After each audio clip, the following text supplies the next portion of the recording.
என்ன சிஸ்டம் வச்சிருக்காங்க? புரிஞ்சு படிக்கிறதுக்கு என்ன சிஸ்டம்னா கொஸ்டின்ஸ் வந்து அப்படி எஸ்ஏ கொஸ்டினா மனப்பாடம் பண்ணி எழுதணுங்கிறது இல்ல. Multiple choice, true or false அந்த மாதிரி. அப்ஜெக்டிவா இருக்குமோ? அப்ஜெக்டிவா இருக்கும். சரி, அது ரொம்ப பிடிச்சிருந்துச்சு எனக்கு ஒண்ணு. ரெண்டாவது வந்து பிராக்டிக்கலா நம்மளுக்கு வந்து கிளாஸ்லயே இந்த கம்ப்யூட்டர்லயே சொல்லி கொடுத்துருவாங்க. நம்ம கிளாஸ்லயே உட்காந்து அதை பிராக்டிஸ் பண்ணலாம். ஓஹோ. அப்படிங்கல பரீட்சை எழுத போகல அது ஒரு இல்ல. இப்ப உங்களுக்கு கிளாஸ்லாம் எப்படிங்கம்மா டீச்சிங் அந்த சொல்லுங்களேன். நான் வந்து இப்ப சாஃப்ட்வேர் தான் எடுத்தேன் டெவலப்மெண்ட் பண்ற மாதிரி. அப்ப நம்மளுக்கு ஒரு நீங்க கேள்விப்பட்டிருப்பீங்கம்மா, இங்க வந்து ஒரு டீச்சர் ஏறி சொல்லி தந்த பிறகு அந்த அவர் முடிஞ்சது. இப்ப இருக்கக்கூடிய இன்ஜினியரிங்கா இருந்தாலும் சரி, இங்க இருக்க மெடிக்கலா இருந்தாலும் சரி, அதான் பெரிய ஹையஸ்ட் குவாலிஃபிகேஷன் பண்றவங்க. அங்க எப்படிங்கம்மா உங்களுக்கு டீச்சிங்லாம்? டீச்சிங் வந்து அவங்க கிளாஸ்லயே வந்து நம்மளுக்கு என்ன டெஸ்ட்ல வரப்போதோ அது மாதிரி சாம்பிள் ஒண்ணு கொடுத்துருவாங்க முதல்ல. கொடுத்துட்டு அதை வந்து பண்ணி பார்க்க சொல்லுவாங்க கிளாஸ்லயே. ஸ்டூடெண்ட் பூரா ஸ்டெப் பை ஸ்டெப்பாவே அதை எப்படி பண்றதுன்னு சொல்லி கொடுப்பாங்க. அதுல என்ன மாதிரி ப்ராப்ளம் இருந்துச்சுனாக்க நம்மள கேட்க சொல்லுவாங்க. பக்கத்துல வந்து நின்னே அதை சொல்லி கொடுப்பாங்க. ஓஹோ. அதுக்கப்புறம் லேப்லயும் நம்மளுக்கு ஹெல்ப் பண்றதுக்கு ஆள் இருக்கும், ஒர்க் பண்ணுவாங்க. ஓஹோ. அந்த லேப்லயும் போய் இப்போ ஒரு சப்ஜெக்ட் நீங்க பண்ணும்போது அந்த சப்ஜெக்ட்டுக்கு சம்பந்தமான எல்லா விஷயங்களையும் நல்ல ஒரு டிவோஷனோட பண்ணுவாங்க. நம்மளும் கத்துக்கலாம். அப்ப நமக்கு புரியறதுக்கு வாய்ப்பு இருக்கு. அது புரிஞ்சு பண்ணவனுங்க நம்மளும் அதுல இன்னும் கொஞ்சம் இன்வால்வ்மெண்ட் அதிகமா இருக்கும். ஓஹோ. நம்மளுக்கு பண்ணணுங்கிற ஆர்வம் வர்ற மாதிரி. இப்ப ஸ்டூடெண்ட்ஸ் புரிய வைக்கிறதுக்கு அங்க நிறைய வாய்ப்பு இருக்கு. நிறைய வாய்ப்பு இருக்கு. இங்க வந்து அது குறைவோ? இங்க வந்து கொஞ்சம் குறைவா இருக்க மாதிரி தான் எனக்கு தெரியுது. அந்த இன்ட்ரெஸ்ட் வர்றதுக்கு கொஞ்சம் குறைவான வாய்ப்புகள் இருக்கு.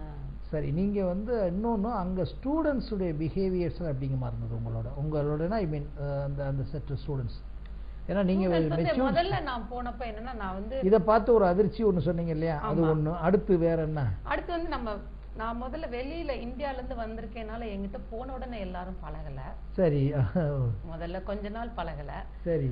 அப்புறம் கொஞ்சம் நம்ம பேசதான் பழக ஆரம்பிச்சாங்க. எல்லாத்தையும் நம்மகிட்ட பகிர்ந்து கொள்ளல அவங்க முதல்ல.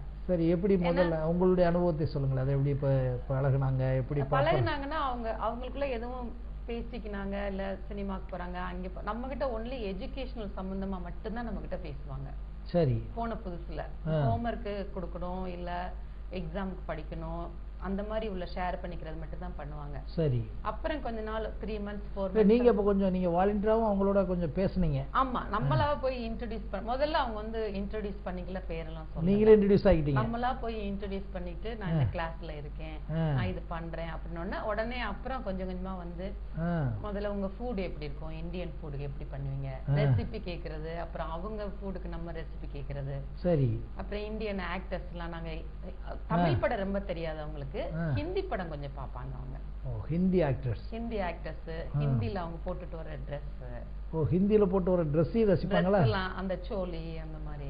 சரி. அந்த ட்ரெஸ் எல்லாம் பத்தி நம்மளுடைய ட்ரெஸ்ஸும் வந்து கொஞ்சம் சேலை எல்லாம் கேட்பாங்க. நம்ம போட்டோ காமிச்சா அந்த சேலை கட்டுறதெல்லாம் எப்படி, எத்தனை யார்ட்ஸ் அந்த சேலை நீங்க கட்டிருக்கீங்க, அதெல்லாம் கொஞ்சம் கேட்பாங்க. அப்புறம் நம்மளும் அவங்கள கேக்குறது. அதுக்கப்புறம் கொஞ்சம் க்ளோஸ் ஆக ஆக அவங்க கல்யாணம் ஆயிடுச்சா, அவங்களுக்கு குழந்தை இருக்கா, அப்புறம் நம்ம குழந்தையெல்லாம் அப்ப எனக்கு பொண்ணு பிறந்த சமயனால பிள்ளைங்களை வளர்க்கறது எப்படி, என்ன கொடுக்குறீங்க என்ன, அந்த மாதிரி இருப்பாங்க. கொஞ்சம் யங் பசங்க, நம்ம கல்யாண பசங்க இருப்பாங்க. கொஞ்சம் யங் பசங்க வந்து கொஞ்சம் நம்மளோட கொஞ்சம் டிஸ்டன்ஸ் விட்டு தான் கொஞ்சம் பழகுவாங்க, ரொம்ப க்ளோஸா இருக்க மாட்டாங்க. நம்ம மேரிடுனால. சரி. அவங்க ஒன்லி நம்மளோட இந்த எஜுகேஷன் மட்டும்தான் நம்ம கிட்ட பேசுவாங்க, ரொம்ப மற்றதை ரொம்ப ஷேர் பண்ணிக்க மாட்டாங்க. சரி, நீங்க வந்து உங்களுக்கு மற்றவர்களையும் ஷேர் பண்ணக்கூடிய ஃப்ரெண்ட்ஸ் அங்க இருந்தாங்களா உங்களுடைய எஜுகேஷன் கேரியர்லயே? எஜுகேஷன் கேரியர்ல ரொம்ப ஷேர் பண்ணக்கூடிய ஃப்ரெண்ட்ஸ் இல்ல. அப்புறம் நான் வேலைக்கு வந்ததுக்கு அப்புறம் வேலையில கொஞ்சம் மற்ற ஃபேமிலி லைஃப்லாம் ஷேர் பண்ணிக்கக்கூடிய ஃப்ரெண்ட்ஸ் கொஞ்சம் ஏசியன்ஸ் ஃப்ரெண்ட்ஸ் இருந்தாங்க, கொஞ்சம் ஒயிட் ஃப்ரெண்ட்ஸும் கொஞ்சம். இந்த ஒயிட் ஃப்ரெண்ட்ஸ் எப்படிங்கம்மா உங்கள்ட்ட எப்படி பேசுறாங்க? அவங்கள பார்க்கும்போது அவங்க டிஸ்டன்ஸா இருக்காங்களா இல்ல வந்து நல்லா இங்க வந்து பழகிட்டாங்கன்னா நல்லா பேசுவாங்க? இல்லங்கம்மா, இப்ப என்ன கேட்க வரேன்னா, இங்க வந்து எல்லாருமே வடிகட்டி பேசுறது அல்லது ஒண்ணுக்குள்ள வச்சு பேசுறது அல்லது ஏதாச்சும் ஒரு எதிர்பார்ப்போட பேசுறதுன்றது இங்க வந்து மிக சாதாரணமா இருக்கு. இது ஒன்றும் ரகசியமே இல்லைங்கம்மா. பட் யூஎஸ்ல வந்து ஒரு நண்பர்கள் பழகும் போதோ அல்லது அவங்கள்ட்ட இந்த அனாவசியமான எதிர்பார்ப்புகள் இருக்கா, கொஞ்சம் ஃபேர் அண்ட் ஃப்ராங்கா இருக்காங்களா? ஃபேர் அண்ட் ஃப்ராங்கா தான் இருப்பாங்க. நல்ல ஃப்ரெண்ட்ஸ் அப்படின்னு பழகிட்டா, நம்ம ஃப்ரெண்ட் அப்படின்னு வந்துச்சுனாக்க, ஃப்ரெண்ட் வந்துட்டாவே நல்ல ஃபேர் அண்ட் ஃப்ராங்கா இருப்பாங்க, இல்லைன்னா பழக மாட்டாங்க. ஓ இப்போ அப்படியே வச்சுக்கிறாங்களா? அப்ப அந்த மாதிரி இல்லைன்னா ஒரு ஹாய் அப்படின்னு சொல்றதோட போயிடுவாங்க. பட் மற்றபடி நம்மகிட்ட எந்த தொல்லையும் இருக்காது. இல்ல மத்தபடி நம்மகிட்ட ரொம்ப வந்து இன்வால்வ் பண்ணி ரொம்ப அந்த மாதிரி பண்ண மாட்டாங்க. வேற டிஸ்டர்ப் பண்ண மாட்டாங்க. இல்ல அதெல்லாம் பண்ண மாட்டாங்க. என்னை பொறுத்த வரைக்கும் எனக்கு அந்த மாதிரி டிஸ்டர்பன்ஸ் அனுபவமே இல்ல. இல்ல பொதுவாகவும் அப்படித்தானே இருக்கு. இப்ப ஒண்ணு பழகுறாங்கம்மா அமெரிக்காவுல, இல்லைன்னா அவங்க பழகாம அவங்களுக்கு விளைவிக்கிறாங்க. அவங்க டிஸ்டன்ஸ் மெயின்டைன் பண்ணுவாங்க எப்பவுமே. ஓகே. பட் இங்க வந்து அது இல்லைன்றது வந்து உண்மையான கருத்து. இங்க வந்து நீங்க சொல்ல விரும்பாம இருக்கலாம். பட் இங்க வந்து ஒரு குறிப்பிட்ட ஆட்களோடு இருக்கிறது, பழகிறது, அதுக்கு பிறகு அதிலே பொறாமை ஆகுது, அதே பிரச்சனை ஆகுது. அங்க அது இல்லையே அந்த மாதிரி அதிகமா. அங்க வந்து கொஞ்சம் நம்ம ஜாப் ஒரே லெவல்ல இருந்து அதுல எல்லாம் கொஞ்சம் பாலிடிக்ஸ் இருக்குதான் செய்யுது, இல்லைன்னு சொல்ல முடியாது. கொஞ்சம் ஜெலஸ் இருக்குதான் செய்யுது சேம் லெவல் வரையில. அது வந்து ஒயிட்னு கிடையாது, ஏசியன்ஸ்னு கிடையாது, எந்த கண்ட்ரி அதெல்லாம் கிடையாது. ஆமா. அப்ப அங்க வந்து கொஞ்சம் இதா இருக்கு, பாலிடிக்ஸ் இருக்குதான் செய்யுது. இருக்குது. ஜாப்ல எல்லாம் பாலிடிக்ஸ் இருக்குதான் செய்யுது. நம்மளோட அவங்க கொஞ்சம் ஹையா போயிருவாங்களோ, கொஞ்சம் லோவா போயிருவாங்களோ அப்படிங்கிற பாலிடிக்ஸ் இருக்கு. அந்த ஊர்லயும் நல்லவங்களும் இருக்காங்க, கெட்டவங்களும் இருக்காங்க. கெட்டவங்கன்னு சொல்லல நானு. அதாவது இந்த மாதிரி நம்மளுக்கு ப்ரமோஷன் கிடைக்காம அவங்களுக்கு ப்ரமோஷன் கிடைச்சிருமோ, ஏன்னா எல்லாரும் ஒரே நேரத்துல தானே சேர்ந்தோம் வேலையில, அந்த மாதிரி ஒரு இதுவும் இருக்கு. அந்த மாதிரி. அப்புறம் இன்னொரு விஷயம் நீங்க சொன்னீங்க, அதாவது உங்களுக்கு இங்க இருந்து அங்க போயிருக்கீங்க, மறுபடியும் இங்க நம்ம சாதாரணமா இப்ப நம்ம தமிழ் பண்ணா வந்து நல்லா அப்படியே தான் பேசிட்டு இருக்கீங்க, கொஞ்சம் கூட இது இல்லை. உங்களுக்கு அந்த கலாச்சாரங்கள்ல இருக்கக்கூடிய ஏதாச்சும் ஒன்று பாதிச்சிருக்கா? இதை ஃபாலோ பண்ணலாமே, இங்கே வந்திருக்கமே, இங்கே இந்தியாவில் இதை விட்டுறலாமே அப்படின்னு ஏதாச்சும் இருக்கா? இல்லை, எனக்கு இந்தியாவில் உள்ள கலாச்சாரத்தை ஃபாலோ பண்ணுறதுல, அங்கே போய் ஃபாலோ பண்ணுறதுல கஷ்டம் இல்லை.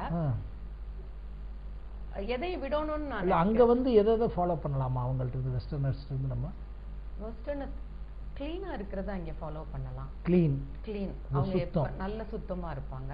அடுத்துமா அத நம்ம ஃபாலோ. டைமிங்ஸ் ரொம்ப கரெக்டா இருப்பாங்க. நானே கொஞ்சம் டைமிங்ஸ் அவங்களோட இருந்துமே நான் இன்னும் அவ்வளவு தூரத்துக்கு டைமிங்ஸ் நான் கரெக்டா வரல. ரொம்ப timings very important. Timings very important. Punctuality ரொம்ப இம்பார்ட்டன்ஸ். அது அவங்க வந்து எல்லாருக்குமே இருக்காங்கமா? மேக்ஸிமம் வச்சுக்கோ 98% இருக்கு மேக்ஸிமம். அந்த டைமிங்ஸ் இருக்கு. அது என் குடும்பத்துல என் கணவருக்கும் என் குழந்தைங்களுக்கும் அந்த டைமிங்ஸ் இருக்கு. அது இல்லாத ஒரே ஆளு நான் தான். என்னை எங்க போனாலும் விரட்டி கூட்டிட்டு போவாங்க.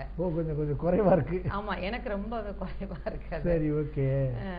டைமிங்ஸ், ஈவன் டைமிங் சொல்லிட்டீங்க, க்ளீனிங் சொல்லிட்டீங்க. க்ளீனிங், டைமிங்ஸ், Dress சென்ஸும் அங்க கொஞ்சம் நல்லா இருக்கும். எங்க போனாலும் அந்த இடத்துக்கு தகுந்த மாதிரி Dress பண்ணிக்குவாங்க. Dress கோட்ஸ் வந்து போட்டுவாங்க. Business casual, business. நீங்க அம்மா வந்து இங்க இருக்கிறது மாதிரி எங்க இருப்பீங்களா? நீங்க அங்க எதுவும் Dress கோட்ஸ் உங்களுக்கு? அங்கே எனக்கு Dress கோட்ஸ் இருக்கு. ஆமா, நான் வந்து இங்க வந்ததுனால இங்க தினமுமே நான் சேலை கட்டிக்கிறேன். ஆமா, அங்க வந்து பேண்ட் ஷர்ட் போட்டுக்குவேன், சுடிதார் போட்டுக்குவேன். ஓ, அங்க இருக்கக்கூடிய இது மாதிரி, அங்க இருக்க மாதிரி, இந்த என்வாயர்மெண்ட்டுக்கு தகுந்த மாதிரி. அது பரவாயில்ல, அது அந்த சூழலுக்கு பண்ணிக்கிறேன். சூழலுக்கு தகுந்த மாதிரி. உங்களுக்கு டிரைவிங் தெரியும்? ஆமா, அங்க கார் ஓட்டுவேன், இங்க நான் கார் ஓட்ட மாட்டேன். இந்த ஊர்ல இப்போ இந்த கார் ஓட்டுற விஷயத்துல இந்த டிராபிக் சென்ஸ் எப்படிங்கம்மா அங்கேயும் இங்கேயும்? அங்கே டிராபிக் ரொம்ப இருக்காது. நம்ம டிராபிக் சென்ஸ்னா கார் இப்படி உள்ள விடுவான், இப்படி போடுவான், அல்லது நிப்பாட்டுவான். கொஞ்சம் கூட டிராபிக் சென்ஸ் இல்லாம ரொம்ப ட்ரபிள் ஆகுதுங்க. ஆமா, அல்ல அங்க வந்து டிராபிக்கே இருக்காது. பக்காவா ஃபாலோ பண்ணுவாங்களா? ரூல்ஸை கண்டிப்பா ஃபாலோ பண்ணணும். இல்லைனாக்க நம்மளுக்கு போலீஸ் வந்து ஒரு 2 ரோடுக்கு இடையில போலீஸ் நின்னுட்டே இருப்பாங்க. அவங்க இல்லைனாலும் டிராபிக் கேமரா வந்து நம்மள வாட்ச் பண்ணிட்டே இருக்கும். அது கண்டுபிடிச்சு நம்பரோட கொடுத்துரும். நான் அப்பவே வந்து கண்டுபிடித்து கொடுக்கறதுன்னு இல்ல, அப்பவே போலீஸ் வந்து நம்மள ஸ்டாப் பண்ணி நம்ம லைசென்ஸை வாங்கிக்கிட்டு நம்மளுக்கு ஃபைன் போட்டு $80 $100 அப்பவே இஷ்யூ பண்ணிடுவாங்க டிக்கெட்டை. ஓ, இப்போ வந்து அவங்க டிராபிக் ரூல்ல இவங்க வந்து வயலேட் பண்ணாங்கன்னா ஆமா, உடனே நம்மளுக்கு டிக்கெட் கொடுத்துருவாங்க, ஃபைன் கட்டணும்னு சொல்லிடுவாங்க. ஓகே. அதோட நம்ம கோர்ட்டுக்கும் போகணும், போய் ஜட்ஜை பார்க்கணும், திருப்பி கிளாஸ்